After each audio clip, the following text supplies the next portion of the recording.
Portland just made the most hated pick in the NBA draft, and it might secretly be the smartest business move of the year.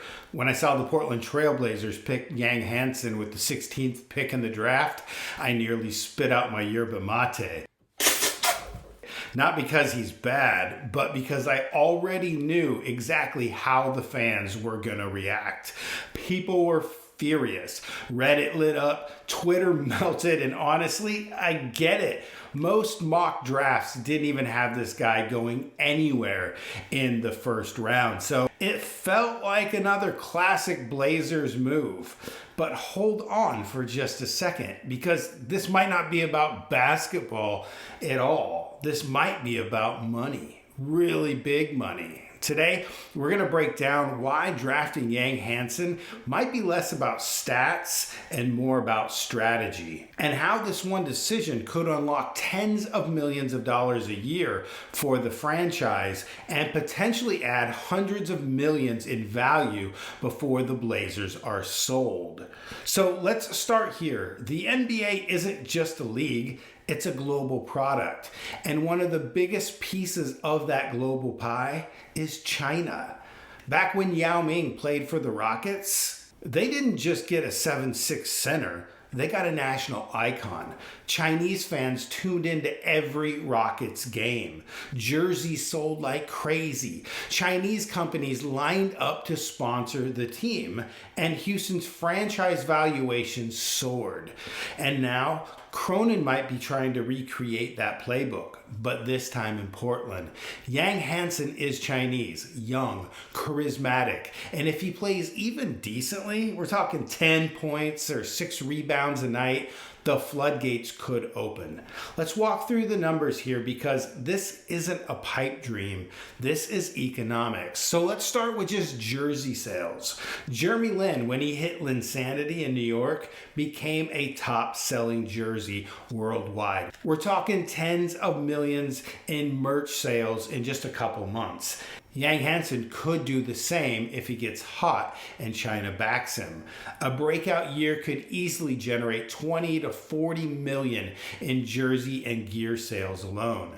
That's just from the Chinese fans. We're not even counting US sales.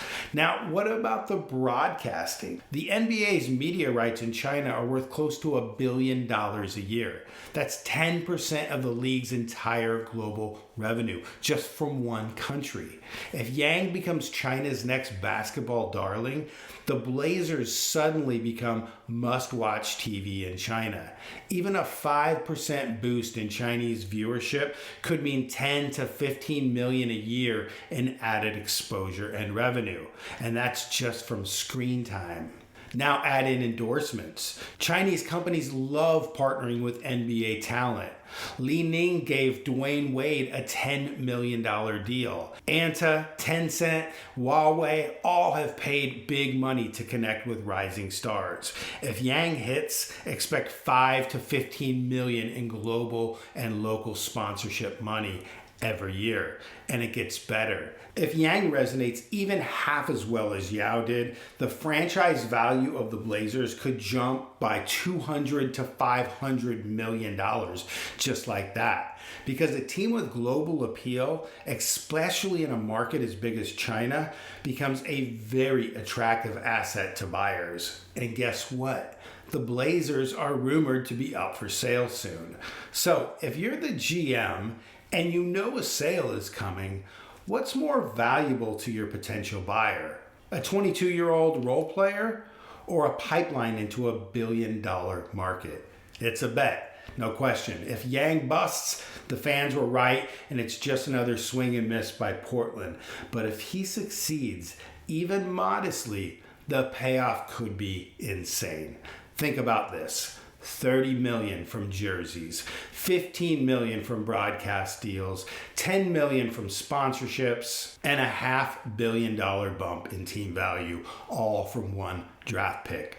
This isn't just about basketball. This is about brand. This is about playing chess while everyone else is yelling about checkers. And here's the wild part. He doesn't even have to be a star. He just has to be solid, productive, likable, marketable. If that happens, Portland might go from the most roasted draft night to the most lucrative. So yeah, fans might be upset now, but if this works, if Yang pops, if China shows up, people might look back and say Cronin didn't just draft a player, he drafted a business plan. Let me know what you think in the comments. A smart move or a massive gamble? And hey, if you like out-of-the-box business thinking, give the channel a subscribe. You might like what we've got in store the next few weeks.